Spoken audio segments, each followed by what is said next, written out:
Alors, comme à tous les mercredis matins, je suis en compagnie d'Éric Gould, qui est chef de contenu au journal La Voix du Sud dans Bellechasse. Éric, bon matin. Bon matin, Michel. Comment ça va? Ça va bien? Oui, je Un sens début de un peu semaine un les yeux peu. fatigués, cernés. Couché tard lundi soir et hier aussi. Bon, écoute, Ouais, c'est toujours pour les médias une grosse journée, même quelques jours avant puis quelques jours après. C'est ouais. toujours pour les médias gros moment à passer. Surtout localement, parce qu'on n'a pas les ressources des réseaux nationaux là, comme TVA et Radio-Canada. Et il faut couvrir quand même notre marché. Écoute, j'ai suivi ça avec intérêt. D'abord, Bernard Généreux, ou l'élection dans Côte-du-Sud, Rivière-du-Loup, Katascomique et Témiscouata, mais également dans Bellechasse, les Aides-Chemins et Lévis, parce que au début, quand ils ont commencé à annoncer les résultats, Madame Vien, il y avait peut-être une dizaine de boîtes de scrutin ouvertes, là, et Madame Vien était en bas de la liste. Et Mhm. rapidement, whoop, on a commencé à la voir au-dessus de la liste et elle a remporté la victoire sur Glenn O'Farrell d'à peu près une 14 000 votes avec Près de 31 14 000 voix. 339 votes, quand Ouais, même une belle victoire. ouais. Madame Vien a été prudente, cependant. Je lui avais beau lui confirmer sa victoire via certaines sources. Elle préférait attendre. Je ne sais pas si elle a été un peu, si elle est devenue prudente un peu parce qu'elle faisait le même constat que toi au début de la soirée. Mais au fur et à mesure que la soirée évoluait, c'est une majorité d'environ 55, environ un suffrage d'environ 55 qu'elle obtenait là, quasi régulièrement. Ça a chuté un peu à aller jusqu'à la fin. Mais elle a tout de même terminé avec 49,5 des voix, soit 31 339 contre M. O'Farrell, lui, qui en a 17 886. Il n'y a pas eu de surprise, finalement. Quoique sa majorité n'est pas la même que celle d'il y a 4 ans, mais c'est quand même une bonne majorité. Là. C'est un bon vote de confiance là, que les citoyens lui ont donné encore une fois. OK, ce que je comprends, Eric, c'est qu'elle a gagné avec moins de votes que la dernière élection en 21. Un peu moins parce que sa majorité était quand même écrasante la dernière fois. Mais quand même, quand tu obtiens près de la moitié des voix, qu'il y a 5 candidats ou candidates en liste, on appelle ça un vote de confiance quand même. Là. Gaby Breton, du Bloc québécois, quelle sorte de campagne il a fait? Elle a fait une campagne, tout ce qu'il y a de plus honnête, présente sur le terrain. Elle a rencontré des citoyens, des élus. On a eu l'occasion de la rencontrer à quelques reprises. Elle a participé au débat des candidats comme trois autres des candidats, dont Mme Vien, M. O'Farrell et également M. Fréchette du Parti populaire. Mme Breton, donc, qui termine quand même avec 11 775 voix. C'est pas négligeable. Disons que le territoire de Bellechasse, les Aides-Chemins, Lévis, je connais peut-être un peu moins la démographie là-bas, mais le vote souverainiste n'est pas très répandu en Bellechasse-Aides-Chemins, alors que Mme Breton soit allée chercher plus de 11 000 voix, c'est quand même digne de mention, à mon point de vue. Pour terminer là-dessus, M. O'Farrell, c'est comme l'expression le dit, c'est un natif de la place, mais ça faisait Un un bout de temps, natif de c'est la place, c'est ça. un retour aux sources. C'était un retour aux sources pour M. O'Farrell, qui est originaire de Saint-Malachie. Euh, la, la, la, la bande d'Irlandais qui habitent le coin de Saint-Malachie et de Frenton, la famille O'Farrell et d'autres familles irlandaises l'ont supporté, l'ont accompagné. M. O'Farrell demeure à Toronto quand même depuis plusieurs années, mais revient régulièrement dans la région. Et puis, pour l'avoir rencontré justement au terme de la soirée, M. O'Farrell a bien aimé son expérience. Ça lui a permis de réapprivoiser certaines parties du territoire. Et je lui ai demandé à la toute fin, est-ce qu'on pourrait le revoir éventuellement, briguer des suffrages, soit au fédéral ou encore au provincial peut-être. Il n'a pas fermé la porte à ça. Et je te disais, Michel, il y a 2 semaines que M. O'Farrell était quand même une candidature que je vivais quand même d'un bon calibre de par son vécu. C'est quand même quelqu'un qui est membre de l'Ordre du Canada déjà. Alors, il a une certaine notoriété. Il a bien fait pendant les débats des candidats. Et les citoyens qui l'ont croisé l'ont beaucoup aimé, alors qu'il soit allé chercher 17 000 voix, presque 18 000, c'était pas surprenant qu'il aille gruger un peu la majorité que Mme Bien avait il y a 4 ans. Là. C'est près de 30 le 28,2. Moi, les chiffres que j'ai, c'est quand même une bonne bataille. Alors, Ouais. ça complète pour les élections et on risque de revoir encore des élections d'ici 2 ans parce que c'est gouvernement minoritaire, à moins qu'il y ait du changement. On attend les chiffres officiels d'Élections Canada qui doivent être connus dans les prochaines heures, à savoir est-ce que ça va rester comme ça? Est-ce que c'est confirmé que ça va être un gouvernement minoritaire? Parce qu'il y a des places, il y a des endroits là, où c'est vraiment chaud et il peut y avoir des recomptages, mais pour l'instant, Ouais. c'est un gouvernement libéral minoritaire. Il faudra s'habituer aux élections, Michel, de toute façon. Il y a l'élection municipale qui s'en vient et une élection provinciale l'année prochaine aussi. Oui, ben écoute, 2 novembre 2025, les élections municipales, octobre 2026, provinciales, et peut-être dans 2 ans, les élections fédérales. On aime ça, des élections. Voilà. Hein? On aime ça, les élections. Oui, Ça nous occupe. c'est ça. Le CI3S de Chaudière-Appalaches qui atteint partiellement ses objectifs budgétaires. Qu'en est-il? Faut se rappeler, Michel, qu'avec l'arrivée de Santé Québec avait demandé à plusieurs de ces organisations de revoir leur budget, d'essayer de couper dans les dépenses, de ramener certains postes de dépenses peut-être à des taux un peu plus normaux. Alors, c'était 51 millions de mémoire que le 6 de Chaudière-Appalaches devait aller chercher, Michel. Et finalement, on a réussi à aller en chercher, mais on n'a pas nécessairement atteint l'objectif que Santé Québec avait fixé. C'est-à-dire qu'on a, et puis je vais prendre les mots là, de M. Simard, le directeur général du CIS de Chaudière-Appalaches, c'est qu'on on a livré le 52 millions, sauf que sur certains postes de dépenses, ces dépenses-là seront applicables un peu plus tard dans le temps. Alors, ce qu'on a réussi à sauver, c'est 30 millions et non pas 52 millions, mais tout ça va se stabiliser au cours des prochaines semaines et des prochains mois selon la direction. Et il y a un autre exercice financier, naturellement, qui va suivre l'année prochaine. On verra si tout ça va tenir, mais le CIS a quand même fait de gros efforts.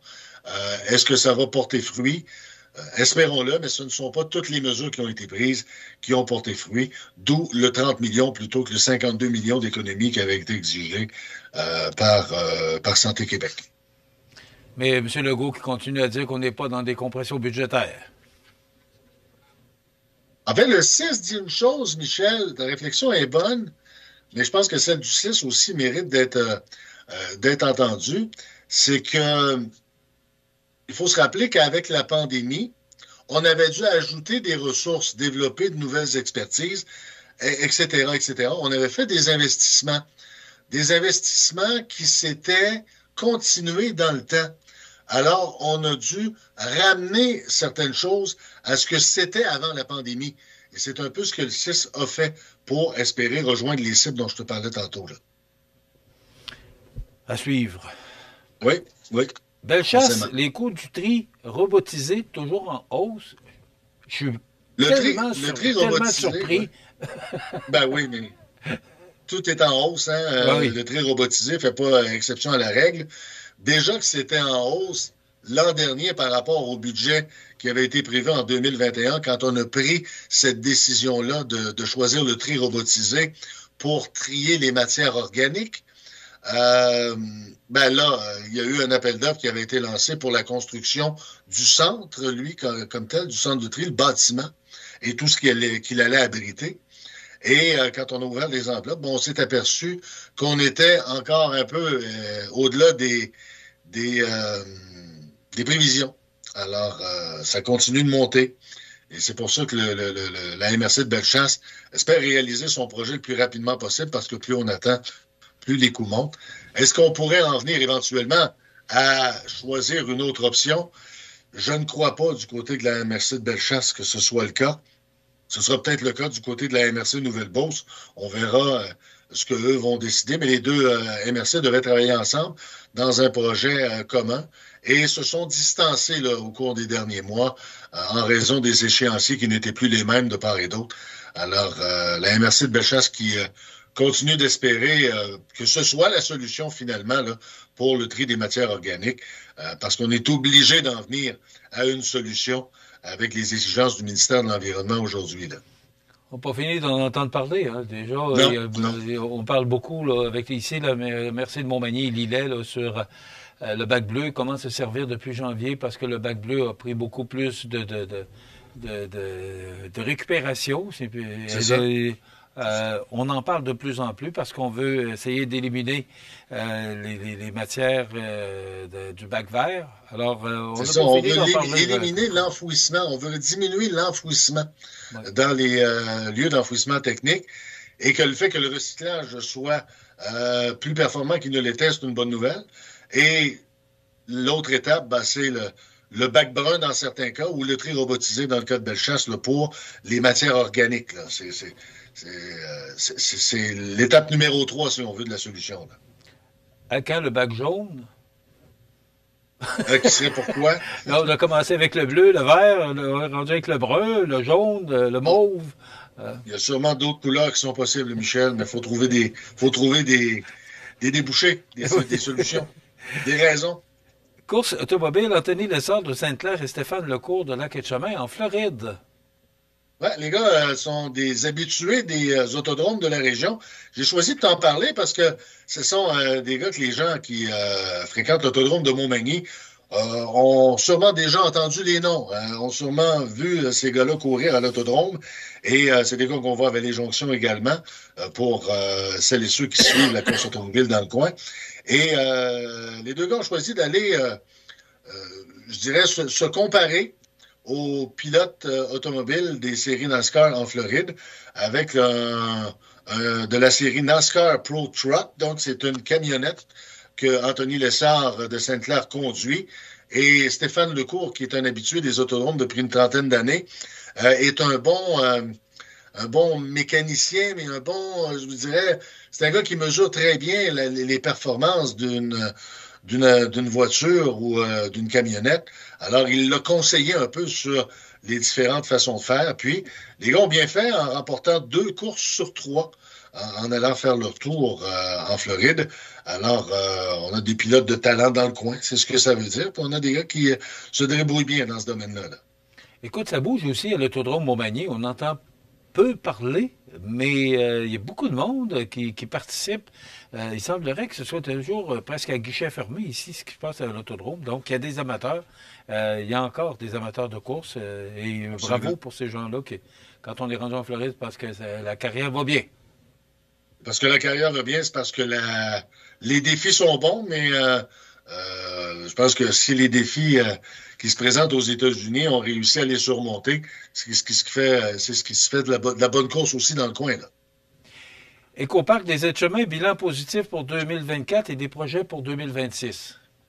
Si tu connais l'Écoparc des Etchemins, Michel, c'est un endroit sur le bord du lac Etchemin où c'est un parc aquatique qui a été aménagé il y a quelques dizaines d'années et qui a retrouvé finalement cette année, en fait en 2024, le chemin de la rentabilité après une année un peu plus difficile en 2023 en raison d'un été un peu plus chancelant.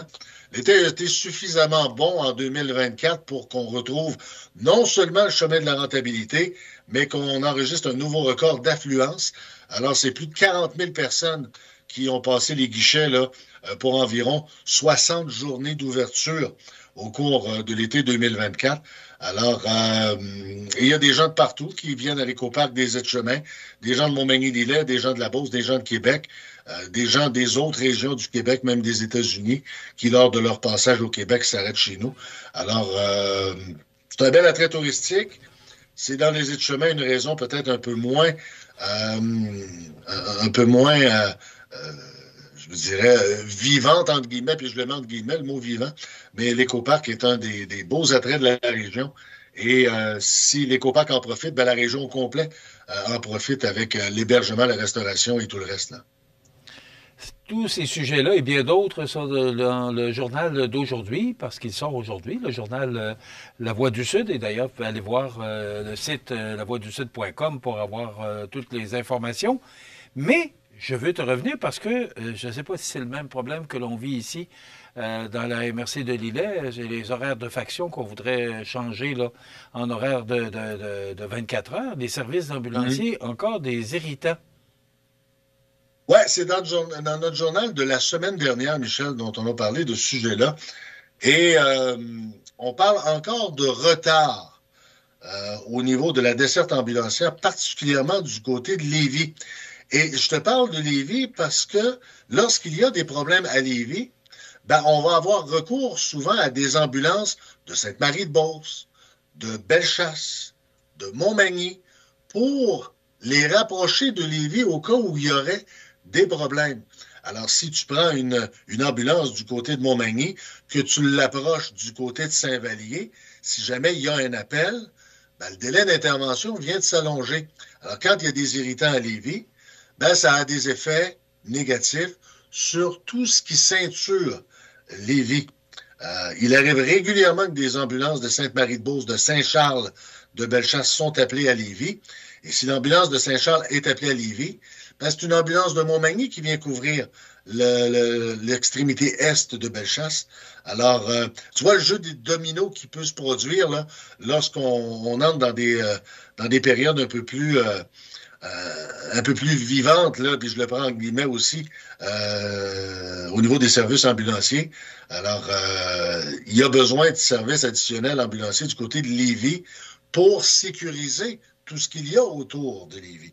Alors, c'est un peu pour ça que je t'avais mentionné cette possibilité de sujet-là aujourd'hui. Alors, on réclame des services additionnels à plusieurs endroits là, sur le territoire. Et Lévis en fait partie. Montmagny en fait partie. La région de Saint-Jean-Port-Joli aussi. La région de Chaudière-Appalaches également. Oui. On va suivre ça de près parce que je sais qu'on travaille, ça négocie actuellement Saint-Jean-Port-Joli pour les horaires de faction qu'on voudrait changer en horaire à l'heure. C'est comme ça, je ne vois pas comment on peut le dire autrement. Là. Alors, on suit ça de près là, avec cette région-là. On va suivre ça dans Bellechasse également. Ben voilà, c'est déjà terminé, mon ami. Alors, je vais te laisser te reposer parce qu'il faut que tu te reposes. Il y a des élections le 2 novembre. Alors, oui. Puis on a une autre chronique dans 2 semaines, c'est ça? Oui. Alors, on se retrouve dans 2 semaines. Éric, entre-temps, si on veut consulter le journal La Voix du Sud, format papier, il est disponible aujourd'hui. Oui. Et sinon... le format électronique lavoixdusud.com. C'est facile à retenir. Merci, mon ami. On se retrouve dans 2 semaines. Merci, Michel. Merci, Éric Gourde, chef de contenu pour le journal La Voix du Sud, qui est avec nous tous les 2 mercredis. Voilà, ça complète.